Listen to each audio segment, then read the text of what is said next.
आज हम लोग पढ़ेंगे रासायनिक अभिक्रियाएं एवं समीकरण। आज के हम लोग इस वीडियो में देखेंगे रासायनिक अभिक्रियाएं एवं समीकरण। मेरे प्यारे दोस्तों, जैसा कि आप सभी लोग जानते हैं कि मैं एनसीईआरटी का एनसीईआरटी का चैप्टर 1 जो है आपको मैं इसी चैनल पे पढ़ा चुका हूँ, उसका वीडियो अपलोड कर चुका हूँ।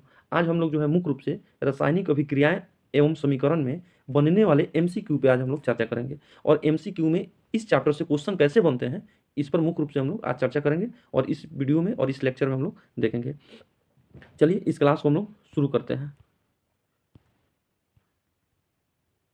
चलिए, पहला क्वेश्चन जो है हम लोग के सामने खुल चुका है और पहला क्वेश्चन हम लोग के सामने खुल चुका है और पहला क्वेश्चन हम लोग पढ़ेंगे और समझेंगे। क्वेश्चन पहला यह है, ध्यान से देखिए दोस्तों, रासायनिक अभिक्रियाओं के संदर्भ में निम्नलिखित कथनों पर विचार कीजिए। क्वेश्चन है आपका, इसका ऑप्शन है कि रासायनिक अभिक्रिया में परमाणुओं के आपसी आबंध के टूटने से नए पदार्थों का निर्माण होता है। दूसरा ऑप्शन है कि रासायनिक अभिक्रिया के समय किसी एक तत्व का परमाणु दूसरे तत्व के परमाणु में बदल जाता है। अब जब हम हमको रासायनिक अभिक्रिया यानी जब हम आपको केमिकल रिएक्शन पढ़ाए थे, केमिकल रिएक्शन जो पढ़ाए थे हम, तो उसमें हम बताए थे कि रासायनिक अभिक्रिया में परमाणुओं के आपसी आबंध के टूटने से नए पदार्थों का निर्माण होता है, जिसमें हम लोग अभिक्रिया के प्रकार जो है पढ़े थे, संयोजन अभिक्रिया, वियोजन अभिक्रिया, इस प्रकार से। तो आपका पहला ऑप्शन जो है यहाँ से मेरे प्यारे बच्चों, पहला ऑप्शन बिल्कुल सही है। लेकिन क्या हम दूसरा ऑप्शन जो है कभी भी किसी रासायनिक अभिक्रिया को संतुष्ट करता है कि रासायनिक अभिक्रिया के समय किसी एक तत्व का परमाणु दूसरे तत्व के परमाणु बदल जाते हैं? क्या हाइड्रोजन जो है दूसरे किसी तत्व में बदलकर जो है कोई जो है प्रोडक्ट बनाता है, कोई उत्पाद बनाता है? बिल्कुल नहीं। इसीलिए इसमें जो पूछा था कि उपरोक्त में से कौन सा कथन सही नहीं है, तो इसका करेक्ट आंसर हो जाएगा ऑप्शन नंबर बी, यानी केवल 2। आपका पहला जो स्टेटमेंट है वो बिल्कुल सही है और दूसरा स्टेटमेंट गलत है, इसीलिए इसका आंसर हो जाएगा बी। आइए आगे देखते हैं। चलिए, दूसरा क्वेश्चन हमारे सामने है। दूसरा क्वेश्चन यह है कि आयनिक बंध के निर्माण हेतु आवश्यक परिस्थितियों के संदर्भ में निम्नलिखित कथनों पर विचार कीजिए। यानी आयनिक बॉन्ड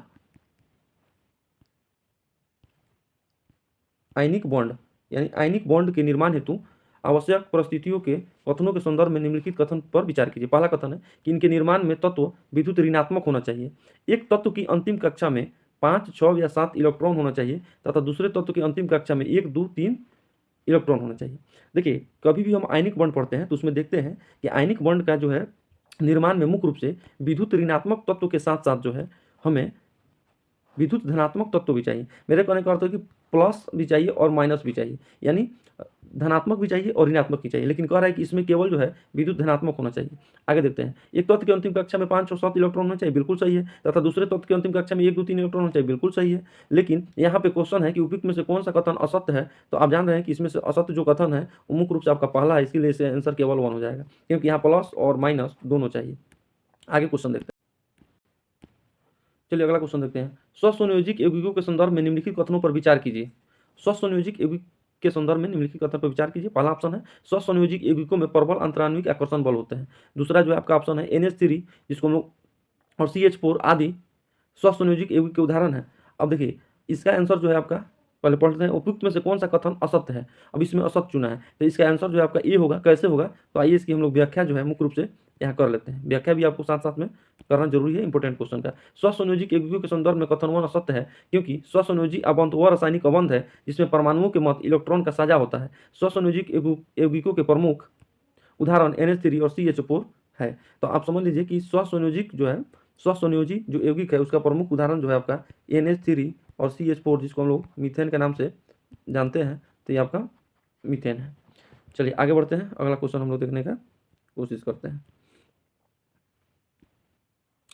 अगला हमारा क्वेश्चन है कि आयनिक यौगिकों से संबंधित किन कथनों पर विचार कीजिए। आयनिक यौगिकों से संबंधित निम्न कथनों पर विचार कीजिए। आयनिक यौगिकों एल्कोहल में अविलय होते हैं। दूसरा है ठोस अवस्था में आयनिक यौगिक विद्युत के उत्तम चालक होते हैं। उपयुक्त में से कौन सा कथन असत्य है, यानी यहाँ हमको मुख्य रूप से फॉल्स देखना है। अब आगे हम देखते हैं, ऑप्शन है केवल एक और 2 दोनों, केवल 2, न तो 1 न ही 2। इसका आंसर हम लोग देखेंगे, इसका आंसर है सी, केवल 2, यानी इसमें से केवल 2 जो है असत्य है। और केवल 2 असत्य कैसे है, इसके बारे में हम लोग यहाँ विशेष रूप से चर्चा करेंगे और इसका व्याख्या ही हम लोग के लिए महत्वपूर्ण होने वाला है। देखिए, आयनिक यौगिकों से संबंधित कथन 2 असत्य है, क्योंकि आयनिक ठोसों में ठोस अवस्था में भी आयन तो होते हैं, परंतु स्वतंत्र अवस्था में होने के कारण विद्युत का चालन नहीं करते हैं। कथन 1 सत्य है, क्योंकि आयनिक यौगिक अल्कोहल में अविलय होते हैं। देखिए, जितने भी आयनिक यौगिक हैं वो अल्कोहल में जो है मुख्य रूप से क्या होते हैं, अल्कोहल में जो है आपके मुख्य रूप से जो है अल्कोहल में अविलय होते हैं। उसके बाद है अल्कोहल एक अध्रुवी विलायक होता है। अल्कोहल एक अध्रुवी विलायक होता है। रासायनिक यौगिक जिनमें आयनिक अबंधों के द्वारा जुड़कर एक जालक संरचना का निर्माण करते हैं आयनिक यौगिक कहलाते हैं। तो आप इस परिभाषा से समझ गए होंगे कि आयनिक यौगिक जो होता है वो अल्कोहल में अविलय होते हैं और अल्कोहल एक अध्रुवी विलायक होता है। रासायनिक यौगिक जिनमें आयनिक अबंधों द्वारा जुड़कर एक जालक संरचना का निर्माण होता है, एक जालक संरचना का निर्माण होता है जिसे हम लोग आयनिक यौगिक कहते हैं। आइए अगला क्वेश्चन देखते हैं।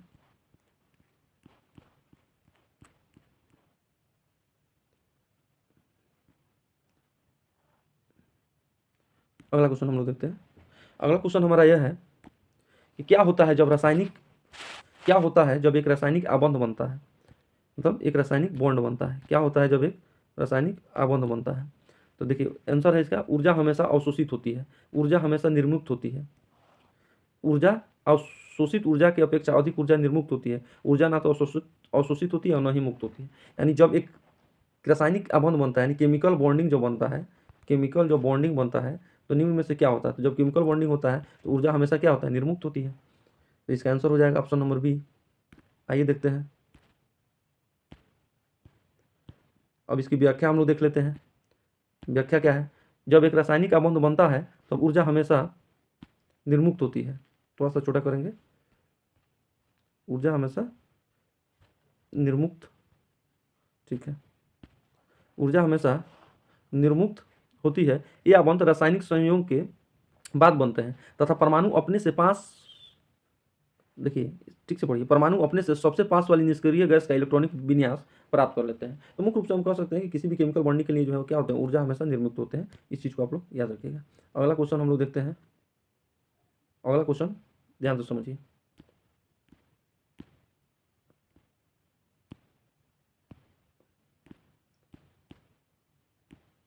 अगला क्वेश्चन क्या है? अगला क्वेश्चन है कि ऑक्सीजन और उपचयन के विषय में निम्न कथनों में से कौन सा सही है? ऑक्सीकरण में इलेक्ट्रॉन त्यागे जाते हैं जबकि अपचयन में इलेक्ट्रॉन ग्रहण किए जाते हैं। ऑक्सीकरण में इलेक्ट्रॉन ग्रहण किए जाते हैं जबकि अपचयन में इलेक्ट्रॉन का त्याग किया जाता है। ऑक्सीकारक ऑक्सीकरण संख्या घटाता है जबकि अपचायक ऑक्सीकरण संख्या बढ़ाता है। उसके बाद नेक्स्ट ऑप्शन है ऑक्सीकारक ऑक्सीकरण संख्या बढ़ाता है जबकि अपचायक ऑक्सीकरण संख्या घटाता है। आइए हम लोग इसका आंसर देखते हैं।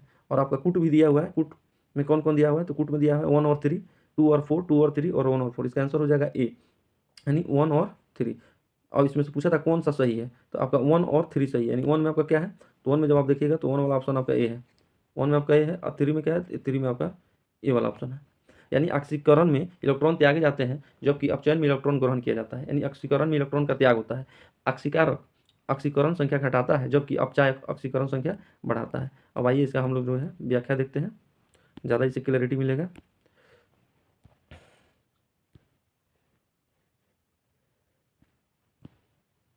ऑक्सीकरण ऑक्सीडेशन और अपचयन यानी रिडक्शन के विषय में कथनों 1 और 3 सही है।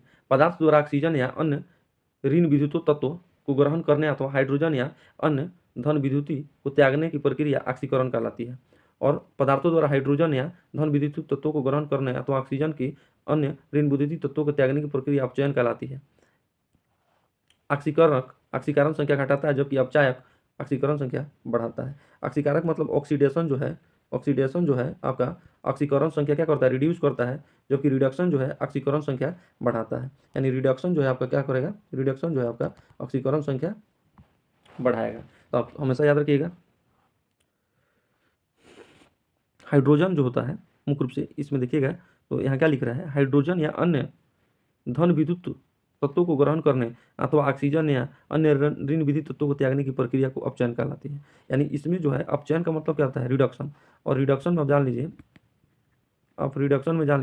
रिडक्शन में क्या होता है? Addition of hydrogen. हाइड्रोजन का क्या होता है? योग होता है। इसमें रिडक्शन में। चलिए आगे बढ़ते हैं।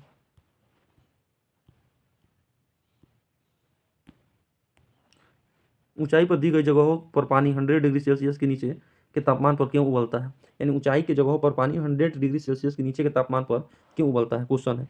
क्योंकि वायुमंडलीय दबाव कम हो जाता है अतः उबलने का बिंदु नीचे आ जाता है। क्योंकि गुरुत्वाकर्षण कम होता है, पर्वतों पर तेज हवाओं के कारण। उपयुक्त में से कोई नहीं। अब मुख्य रूप से आपको जब देखिएगा ना तो ऊंचाई के कॉन्सेप्ट में क्या होता है? तो ऊंचाई के कॉन्सेप्ट में हमेशा जो है वायुमंडलीय दबाव जो है क्या हो जाता है? कम हो जाता है और उबलने का बिंदु जो है आपका नीचे आ जाता है। और इसका व्याख्या जब हम देखेंगे तो इसका व्याख्या मुख्य रूप से लिखा गया है कि ऊंचाई पर जाने पर जल पर लगने वाला वायुमंडलीय दाब में कमी होने के कारण जल कम ताप पर 100 डिग्री सेल्सियस के नीचे पर ही उबलने लगता है। इसी कारण ऊंचाई पर जाने पर खाना भी देर से पकता है, क्योंकि अंतर्जाल का क्वथनांक घट जाता है। देखिए यहाँ जो है आपका क्वथनांक जो है आपका घट जाता है, क्वथनांक जो है आपका घट जाता है, लेकिन ऊंचाई पर जाने पर जो है वायुमंडलीय दाब में क्या हो जाती है, कमी हो जाती है। वायुमंडलीय दाब में जो है मुख्य रूप से कमी हो जाती है। तो इस चीज़ को भी आप दिमाग में रखिएगा। चलिए आगे बढ़ते हैं। अगला क्वेश्चन, अगला क्वेश्चन जो है क्लास 10th का ही है। देखिए आप चैप्टर 1 एनसीईआरटी, और ये जो आईएएस के प्री में 1998 में पूछा गया है। तो आप समझ सकते हैं कि एनसीईआरटी का कितना वेटेज है कि आपका आईएएस के पेपर में पूछा गया है। क्वेश्चन है, निम्नलिखित कथन ए और कारण आर यानी रीजन को पढ़िए और नीचे दिए गए कूट की सहायता से सही उत्तर का चुनाव कीजिए। कथन ए, नमक और बर्फ के मिश्रण से 0 डिग्री सेल्सियस के नीचे का तापमान प्राप्त होता है। यानी नमक और बर्फ का जब अगर हम मिश्रण कर देते हैं तो 0 डिग्री सेल्सियस से नीचे का तापमान प्राप्त होता है। रीजन, नमक बर्फ के हिमांक को बढ़ा देता है। अब आइए हम इसके आगे का जो है ऑप्शन देखते हैं।